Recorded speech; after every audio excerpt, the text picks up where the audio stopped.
Hello everyone, ఈ రోజు November first week AP current affairs చూద్దాం. సో ఇంతవరకు కవర్ అయిన కరెంట్ అఫైర్స్ అంతా రివైజ్ చేస్తూ ఉండండి. మేమైతే ఫ్యాక్ట్స్ చూస్తున్నామో అవి డైరెక్ట్ గా క్వశ్చన్స్ లో వస్తున్నాయి కాబట్టి అవి కూడా రివైజ్ చేస్తూ ఉండండి. ఒక నోట్స్ కూడా తీసుకోవడానికి ట్రై చేయండి. అండ్ ఈ రోజు కూడా కొన్ని ఫ్యాక్ట్స్ కూడా కవర్ చేసుకుందాము దీంట్లో. సో కవర్ చేస్తూనే ఏమైతే ఇంపార్టెంట్ ఆర్టికల్స్ వచ్చాయో ఒక్కొక్కసారి ఏమవుతుందంటే అండి, ఏపీ ఆర్ ఎనీ స్టేట్ గవర్నమెంట్లో కొన్ని క్యాబినెట్ అప్రూవల్స్ కానీ కొన్ని రిపోర్ట్స్ కానీ రిలీజ్ అవుతుంటాయి. దానివల్ల కొన్ని ఆబ్జెక్టివ్స్, ఎంత ఇన్వెస్ట్మెంట్స్ చేస్తున్నాము, ఎన్ని టార్గెట్స్ అచీవ్ చేస్తున్నాము అనేవి ఇన్ఫర్మేషన్ వస్తుంది. ఇటువంటివి ప్రిలిమ్స్ ఆబ్జెక్టివ్ క్వశ్చన్స్కి అండ్ మెయిన్స్ ఆన్సర్ రైటింగ్కి కూడా చాలా హెల్ప్ అవుతుంది అనమాట. సో అటువంటి ఆర్టికల్స్ కూడా కొన్ని చూద్దాం. Okay, so and also one more thing, each and every వీడియోలో నేను ఏపీ స్కీమ్స్ని కవర్ చేయడానికి చాలా ట్రై చేస్తాను. And along with that AP schemes స్పెసిఫిక్గా దానికి ఒక మ్యారథాన్ చేసుకుందాము. అండ్ ఆల్సో ఇప్పటి వరకు గడిచిపోయిన మనం ఎప్పటి నుంచి అక్టోబర్ నుంచి చూస్తున్నాం కాబట్టి దాని ప్రీవియస్ మంత్స్ కూడా మ్యారథాన్ వైజ్ ఓవరాల్గా ఏపీ కరెంట్ అఫైర్స్ కోసం మీకు అదర్ ప్రిపరేషన్ అవసరం లేకుండా ఇక్కడ హెల్ప్ అయ్యే విధంగా from my side I will also do lot of efforts to give you content. Okay, so ఈ రోజు కంటెంట్ చూద్దాము. హరిత ఇంధనంలో ఏపీ బెస్ట్ అని చెప్పి ఈ యొక్క రిపోర్ట్ అనేది చెప్తుంది. సో రాష్ట్రంలో 8,000 ఆల్మోస్ట్ 9,000 మెగావాట్స్కి ఈ రెన్యూబుల్ ఎనర్జీ కెపాసిటీ అనేది ఇంప్రూవ్ అయింది అని చెప్పి ఈ యొక్క రిపోర్ట్లో మనం చూస్తున్నాం. ఇక్కడ చూడండి, దేశంలో ఇతర రాష్ట్రాలతో పోటీ పడే ముందు వరుసలోనే రాష్ట్రం వెళ్తుంది. ఎక్కడ అనంటే 5th పొజిషన్లో ఉందండి. 5th పొజిషన్లో ఉంది. ఈ NREDCAP అనే ఈ బోర్డు అనేది రీసెంట్ రిపోర్ట్ని రిలీజ్ చేసింది అనమాట. దాని ప్రకారము మనకి ఏపీలో రెన్యూబుల్ ఎనర్జీ యొక్క కెపాసిటీ ఏ విధంగా ఉంది అని వివిధ విధాలుగా దాని యొక్క ఇన్ఫర్మేషన్ ఇవ్వడం జరిగింది. సో అక్కడ చూస్తే పునరుత్పాదక విద్యుత్తుతో ఉపాధి అనేది క్రియేట్ అవ్వడం జరిగింది. ప్రపంచంలోనే అతిపెద్ద 5,230 megawatts integrated renewable energy storage project కోసము ఓకే ఈ పిన్నాపురం అనే రీజియన్లో శంకుస్థాపన చేయడం జరిగింది మన రాష్ట్ర సీఎం. అది ఎక్కడ ఉంది అని అంటే ఉమ్మడి కర్నూలు జిల్లా ఓర్వకల్లు పాణ్యం మండలాల సరిహద్దులో ఉందట. ఈ పిన్నాపురం అనేది గుర్తుపెట్టుకోండి, దట్స్ వెరీ ఇంపార్టెంట్. ఇంకా ఈ విధంగా గ్రీన్ కో గ్రూప్ కానీ అండ్ ఆల్సో SEICకి కానీ డిఫరెంట్ మెగావాట్స్ ప్రకారం వచ్చింది అని చదివాము. ఇక్కడ అయితే ఉంది, బట్ మనం ఎక్కువ ఫోకస్ చేయాల్సింది ఏపీ ఏ స్టేట్లో ఉంది అని ఒకసారి చూడండి. సౌర విద్యుత్ ఉత్పత్తిలో దేశంలోనే ఆంధ్రప్రదేశ్ 5వ స్థానంలో నిలిచిందని కేంద్ర నూతన పునరుత్పాదక ఇంధన శాఖ ప్రకటించింది. ఓకే, సో ఆ విధంగా ఈ NREDCAP అనే బోర్డు రీసెంట్గా ఒక రిపోర్ట్ ఇవ్వడం జరిగింది. దాని ప్రకారము ఈ పాలసీ అనేది ఇంప్లిమెంట్ చేశారు. ఆ పాలసీ ప్రకారం కూడా డిఫరెంట్ కంట్రిబ్యూషన్స్ కూడా ఇక్కడ ఇవ్వడం జరిగింది అనమాట. AP renewable energy export policy 2020 దాని అమెండ్మెంట్ కూడా జరిగింది.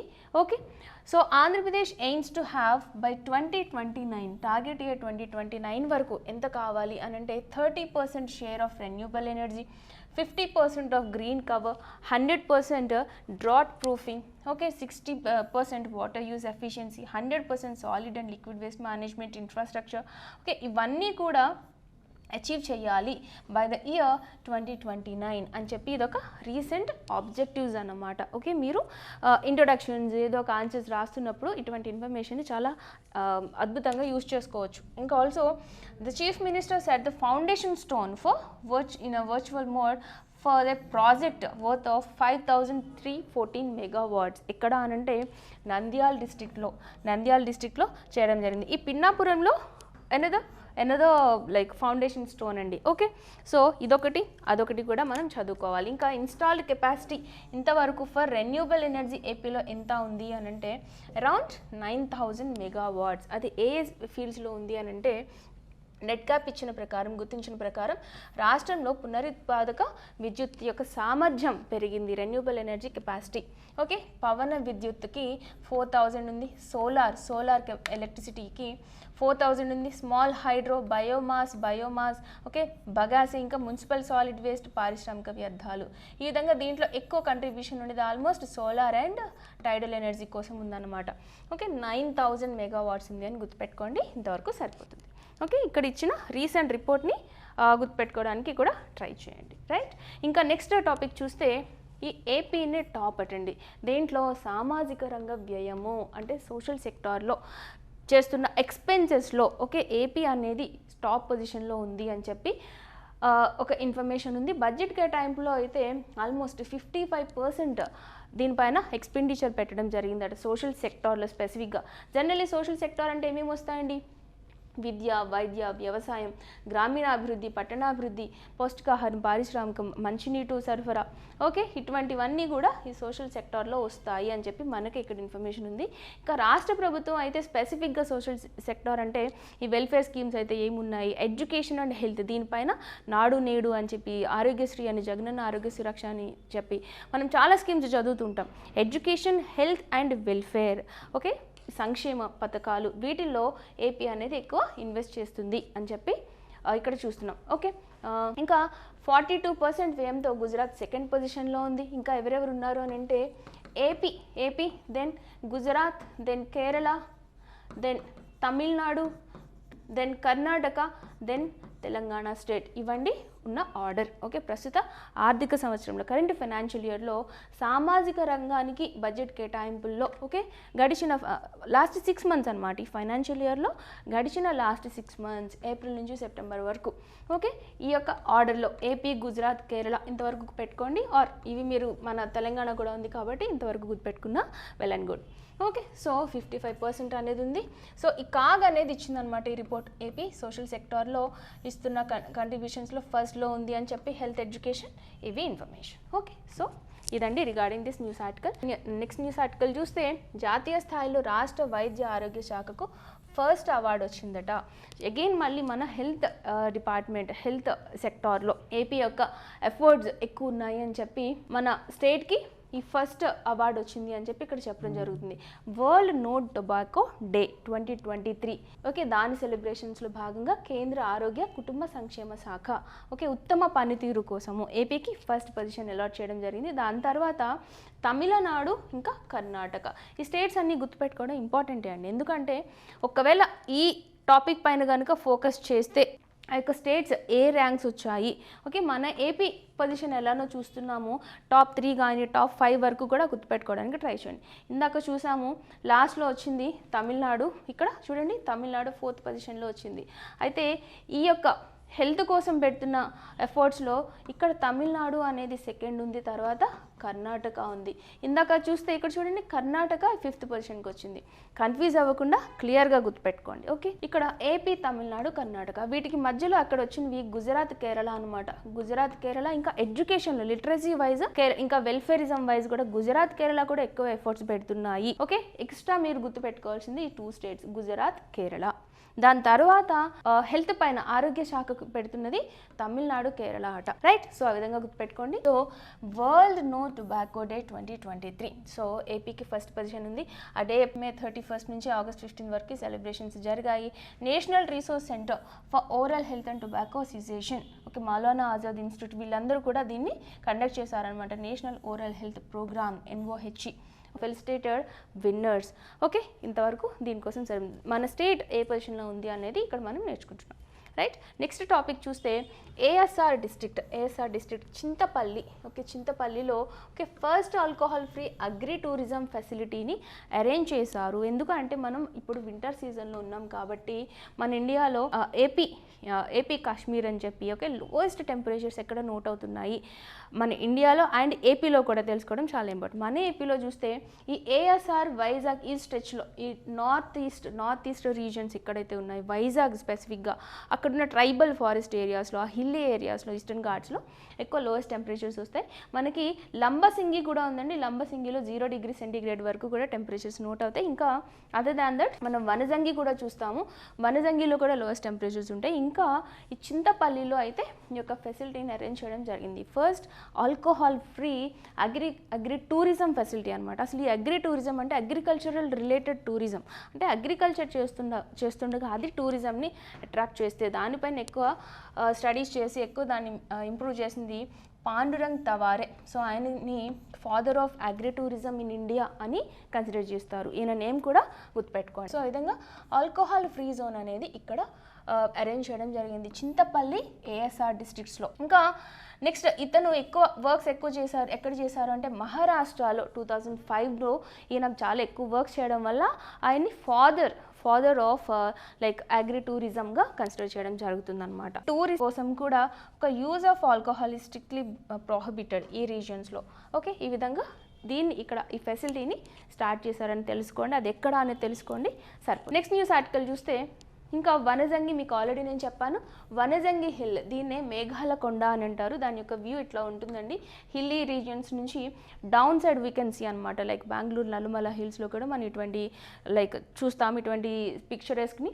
సో పాడేరు మండల్, వైజాగ్లో పాడేరు మండల్లో ఇది కూడా హైయెస్ట్ టూరిస్ట్ అట్రాక్టివ్ పాయింట్ అనమాట మన ఏపీలో. వనజంగి హిల్ ఇది సీ లెవెల్కి 3400 ఫీట్ అబోవ్ ఉంటుంది. సో దీనికి కూడా టూరిస్ట్ అట్రాక్షన్ ఎక్కువ జరిగింది. దీన్ని మేఘాల కొండ అంటారని నేర్చుకోండి. సో అక్కడ రీసెంట్గా వచ్చిన న్యూస్ ఏంటంటే జీప్ రైడ్ ఓకే ప్రైవేట్ వెహికల్స్కి లైక్ అలౌన్స్ ఇవ్వకుండా దాన్ని బ్యాన్ చేయడం జరిగింది. అక్కడ లోకల్ అఫీషియల్స్ ఆ డెసిషన్ తీసుకున్నారు to avoid some highest tourist like accidents కానీ ఆర్ వాళ్ళ యొక్క అక్యుములేషన్ ఎక్కువ దాన్ని అవాయిడ్ చేయడానికి తీసుకున్న మెజర్ అనమాట. మీరైతే ఇది గుర్తుపెట్టుకోండి. వనజంగి ఎక్కడ ఉంది? పాడేరు మండల్, మేఘాల కొండ ఎంత హైట్లో ఉంది. That's more than enough.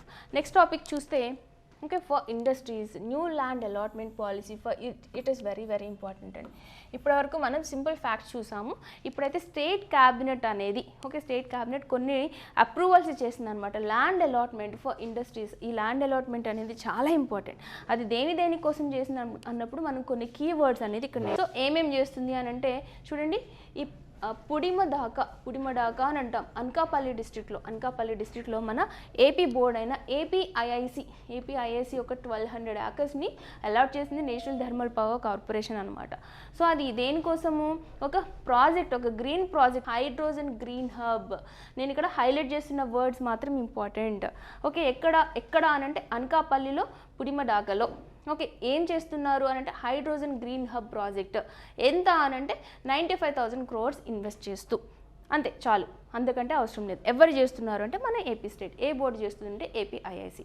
Okay this is number 1. Next ఇంకా ఏం చూద్దాము అని అంటే ఈ సోలార్ ఎనర్జీ ప్లాంట్ ఎక్కడ అంటే నంద్యాల, కడప డిస్ట్రిక్ట్స్లో ఓకే ఒక 900 మెగావాట్స్తో ఒక న్యూ ప్రాజెక్ట్ని కూడా ఇక్కడ శాంక్షన్ చేశారు. ఇంకొకటి 800 మెగావాట్స్తో విండ్ ఎనర్జీ ప్లాంట్ని కూడా లైక్ లాంచ్ చేయాలి. దానికోసం కూడా ల్యాండ్ అలాట్మెంట్ చేయడము.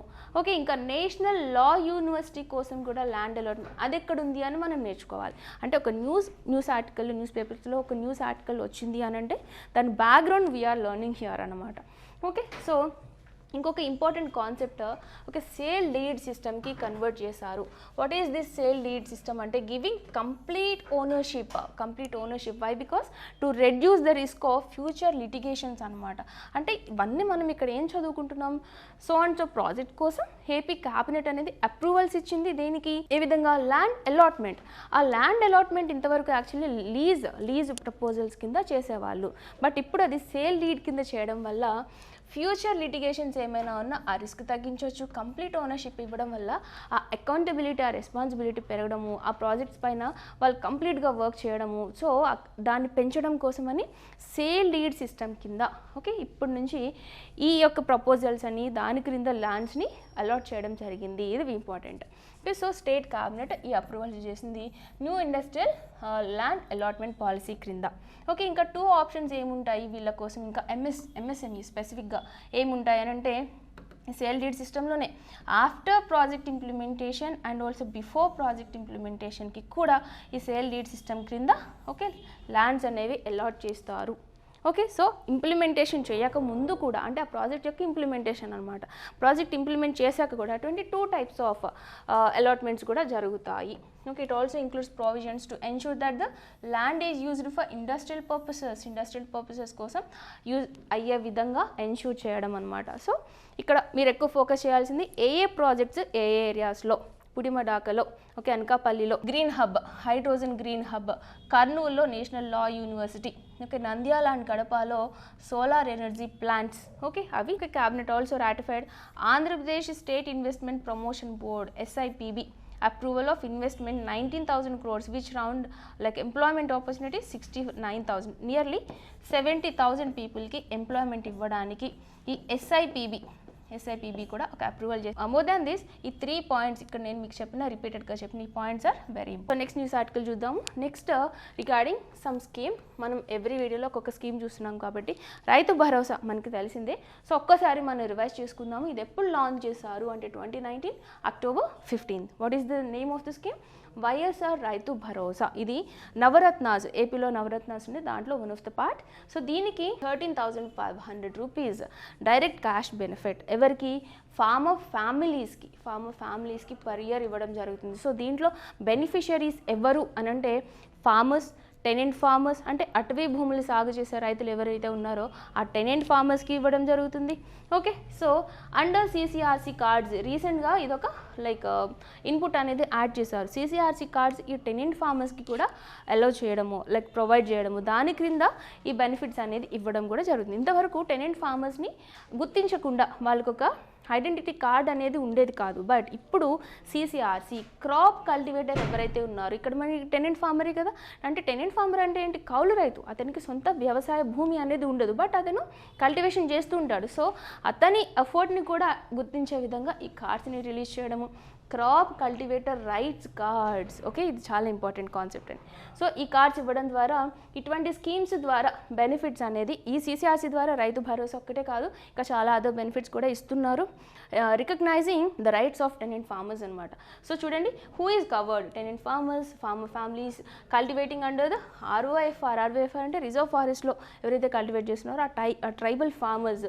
ఇంకా దేవాదాయ, ఇది కూడా చాలా ఇంపార్టెంట్ అండి, దేవాదాయ పట్ట ల్యాండ్స్. ఓకే, ఆ ల్యాండ్స్లో కల్టివేట్ చేసే వాళ్ళకు కూడా ఈ బెనిఫిట్స్ అనేవి ఇవ్వడం జరుగుతుంది. ఇంకా PM కిసాన్ క్రింద, ఓకే, గవర్నమెంట్ ఆఫ్ ఇండియా క్రింద, ఓకే, 6,000 ఇవ్వడం జరుగుతుంది. ఇది మనకు తెలిసిందే, irrespective of size of land holdings. Okay, ఇది కూడా చాలా important key term under this scheme అనమాట. ఇంకా those farmers who are enrolled under PM Kisan scheme will also be part of this Rythu Bharosa. మన స్టేట్ లాంచ్ చేసిన రైతు భరోసా స్కీమ్లో they will also be part. Okay, these are all the things to be revised under the Rythu Bharosa. Okay, next చూస్తే ఇది state యొక్క new innovation అండి, YSR life achievement awards. Why? Because ఇటువంటివి కూడా చాలా ఇంపార్టెంట్ మనకి. ఎందుకు అని అంటే స్టేట్ గవర్నమెంట్ కండక్ట్ చేస్తున్న ఎగ్జామ్స్ మనం రాస్తున్నాం కాబట్టి ఒక్కొక్కసారి మోస్ట్ ఇంపార్టెంట్ అని చెప్పను, బట్ ఒక్కొక్కసారి ఇటువంటివి కూడా రావచ్చు. ఇది ఒక అవార్డు ఉంది అనేది ఒకసారి నేర్చుకోండి, సరిపోతుంది. సో 2023 ఇయర్ ఎండ్ అయింది కాబట్టి ఇప్పటికీ we entered into January and ఇది నవంబర్ న్యూస్ కాబట్టి మనం ఇయర్ ఎండ్లో, ఓకే, 2023 ఇయర్కి గాను ఓకే అవార్డ్స్ ఎవరెవరికైతే వచ్చాయని చెప్పి ఒకసారి YSR life time achievement awards, YSR achievement awards అనేది అనౌన్స్ చేయడం జరిగింది. అగ్రికల్చర్లో పాంగి వినీత మల్లారెడ్డి లాంటి వాళ్ళకి ఏ సెక్టార్స్లు ఇచ్చారు అని కనీసం తెలుసుకోండి, సరిపోతుంది. చూడండి, క్రీడా విభాగంలో ఇటువంటివి రావచ్చు, ఖచ్చితంగా ఇక్కడ క్వశ్చన్ రావచ్చండి. పుల్లెల గోపిచంద్ అనే వ్యక్తి చాలా ఫేమస్ అయిన కోచ్, సైనా నెహ్వాల్ కానీ వీళ్ళందరికీ కూడా చాలా ఫేమస్ కోచ్ కాబట్టి పుల్లెల గోపిచంద్ ఆయన కూడా చాలా పర్సనల్గా కూడా చాలా అవార్డ్స్ నెగ్గి ఉన్నారు. ఇంకా కరణం మల్లీశ్వరి కోసం కూడా ఈమెను కూడా రీసెంట్గా ప్రెసిడెంట్గా అనౌన్స్ చేయడం జరిగింది. ఈమె కూడా ఒలింపిక్స్లో 3 times 4 times పార్టిసిపేట్ చేయడం జరిగింది. సో కాబట్టి వీళ్ళిద్దరికి క్రీడా విభాగంలో ఇచ్చారు. వైద్య రంగంలో ఇండ్ల రామసుబ్బారెడ్డి, వినయ్ కుమార్, ఇంకా మీడియా రంగంలో గోవిందరాజు, సామాజిక సేవకు Bezwada Wilson Ramon Magsaysay award తెచ్చుకున్న వ్యక్తి కాబట్టి ఆయనకు కూడా ఇవ్వడం జరిగింది. ఈయన ఏపీ వ్యక్తి. ఇంకా హృదయ్ భవన్, ఇంకా కళలు, సంస్కృతి, ఇంకా సాహిత్యం, వీటిల్లో కూడా కొంతమందికి అవార్డ్స్ ఇవ్వడం జరిగింది. దాంట్లో ఎవరు అంటే ఎడ్ల గోపాలరావు, తలిశెట్టి మోహన్, ఓకే, ఇంతమంది ఒక 10 మందికి ఓకే కళలు, సంస్కృతులు ఇవ్వడం జరిగింది. సాహిత్యంలో కూడా బేతవాలు రామబ్రహ్మ, హదీర్ బాబు అనే ఇద్దరికి ఇవ్వడం జరిగింది అనమాట. ఓకే, ఈ విధంగా వైఎస్ఆర్ లైఫ్ అచీవ్మెంట్ అవార్డ్స్ని కూడా అనౌన్స్ చేయడం జరిగింది AP state for the year 2023. Okay, so ఇవ్వండి for this video to will learn. Next వీడియోలో ఇంకా ఎక్కువ, ఈ వీక్లో అయితే ఎక్కువ న్యూస్ ఆర్టికల్స్ కవర్ కాలేదు కాబట్టి we learn these only. So next వీడియోలో we will try to cover more topics and AP schemes కూడా సెపరేట్గా we will learn in a separate video. Okay, thank you.